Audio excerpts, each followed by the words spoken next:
All right, as we get ready for this winter weather, one big piece of protecting yourself and your home is heating your home safely, especially this time of year, because carbon monoxide poisoning can be especially dangerous as it can be produced by several household items. You want to make sure that you're using heating elements in the house that are safe.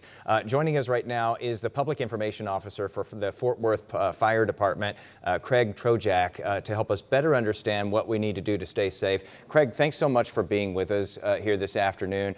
This isn't something that we practice a whole lot here in Texas, so it's always good to go through those best practices again. We know that a lot of people might be using space heaters or lighting fires in the fireplace that they don't normally do as they're trying to stay warm during the freeze. What are some of the things that you would ask people to keep in mind when using either one of those things? Yeah, so this can be a scary time. We always ask any of the residents of our communities to make sure if they are using the space heaters, make sure you give a 3-foot clearance from any kind of combustibles that may come in contact with that space heater. If you are using your fireplace, we hope that fireplace has been kind of looked at and inspected. We recommend every year, but just be aware that, especially if you've got children or pets, that you've got that fire that's got the screens and stuff in front, and just make sure that the fire's staying in control within that place where it's designed to contain that fire. And if you don't use it often, make sure that you open it up before you start that fire so that the smoke actually goes out through the chimney and not into the house there. Absolutely. Let's talk about carbon monoxide here because, boy, that's a real danger. It's a big concern when it comes to staying warm, of course. What would you say are some of the symptoms of carbon monoxide poisoning that people should be on the lookout for? And how do you reduce your exposure or your risk? Yeah, so symptoms back to the carbon monoxide, they kind of mirror the symptoms that go on with the flu. So nausea, dizziness, fatigue. If you come across any of those, headaches, shortness of breath, that could be a sign of carbon monoxide poisoning. We do recommend that you have a carbon monoxide detector, one that's got a battery backup on different levels of your home, kind of like what we recommend for the smoke detectors. So if you're experiencing any of those symptoms, just realize it may be more than a sickness. We want to make sure if you do go out there in your car, because if the power goes out or anything like that and you're trying to stay warm, do not start that car in your garage and stay in the garage. Also, make sure that you're never using your gas ovens and things of that nature just for the purposes of heating your home. Great advice all the way around there.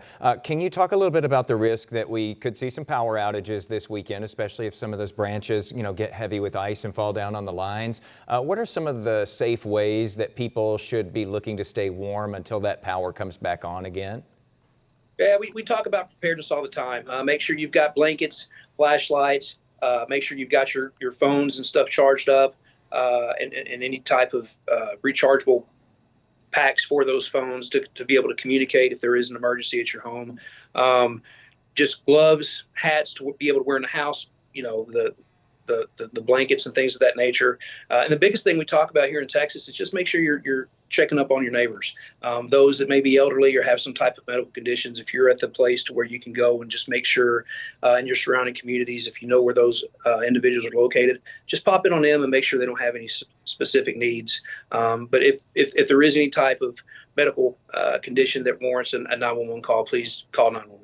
I want to close out with this. As the son of a former paramedic and ambulance service director, I've got great appreciation for what you all do on a normal day, but especially when we start getting into weather like this. How do we make your job easier?